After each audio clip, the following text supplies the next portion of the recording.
Next, we have the diplomatic powers.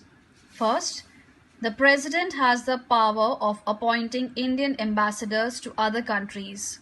Now, who is an ambassador? An ambassador is an important person who represents his or her country in a foreign country. So it is the power of the President that he appoints the Indian ambassadors to different countries of the world. Second, he receives ambassadors or he welcomes ambassadors, high commissioners, and the diplomatic envoys from foreign nations. Now, diplomatic envoys here refers to the ministers of second class. Third, all treaties or all the deals and international agreements are concluded in the name of the President. Fourth, the President represents India in international conferences or meetings. Now next we have the legislative powers of the President. First, addresses sessions of Parliament. The President addresses both houses of Parliament assembled or gathered together for the first session after each general election to the Lok Sabha and at the commencement or beginning of the first session.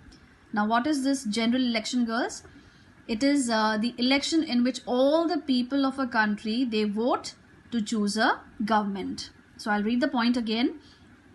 The President addresses both houses. Both houses refers to Lok Sabha and the Rajya Sabha, which have assembled together for the first session after the formation of the government and at the commencement or beginning of the first session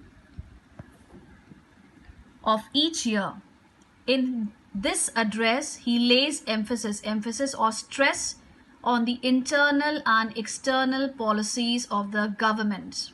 Underline, the President has the power to address either House of Parliament or their joint sitting at a time. So, the President has got the power to address one house at a time, or he can address both the house together at a joint sitting at any time. Second point, messages to Parliament. He has the power to send messages to either House of Parliament, either in regard to any pending bill. Now, pending bill, it is waiting bill. Okay, any bill that is being in wait to be dealt with. So, he has the power to send messages to either House, Parliament, either in regard to any pending bill or to any other matter. Third legislative power of the President is he can summon and prorogue the House. Prorogue means discontinue. Okay, discontinue a session without discussion. You can underline, the President has the power to summon. Summon means call, and prorogue the Houses of Parliament. So he has the power to call the House or to discontinue a session. The power to summon Parliament is subject to the condition that there should not be a gap of more than 6 months between two sessions of each House. So there should not be a gap of more than 6 months between two sessions of each House. And normally there are 3 sessions of Parliament each year. That is the budget session, that is from February to May, the monsoon session, that is in July to September, and the winter session, that is November and December. Now, fourth legislative power, dissolve the Lok Sabha. Dissolve means end. So, President can dissolve the Lok Sabha and other fresh elections. Rajya Sabha, as we all know, it is a permanent house. It cannot be dissolved. Next point, nomination of members. The President nominates 12 members to the Rajya Sabha from among persons having special knowledge or practical experience in these matters like literature, science, art and social service. So this we have already studied, girls, that the President nominates 12 members to the Rajya Sabha coming from different fields. Okay, and these people are specialized in their field like literature, science, art and social service.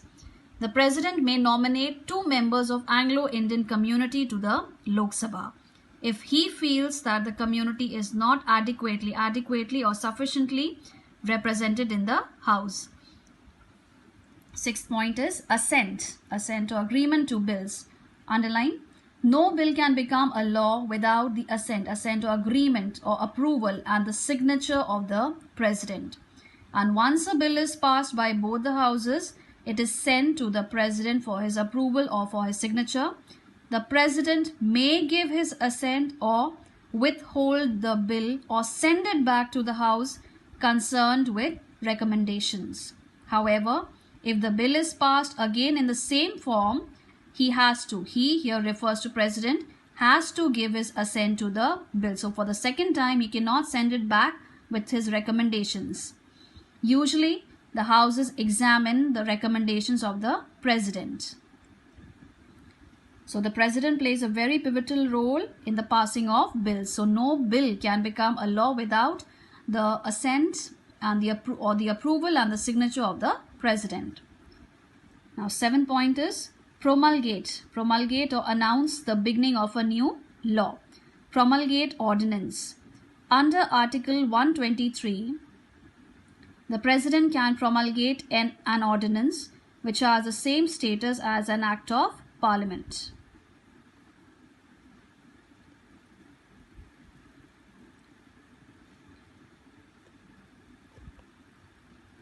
I'll stop the class here, girls.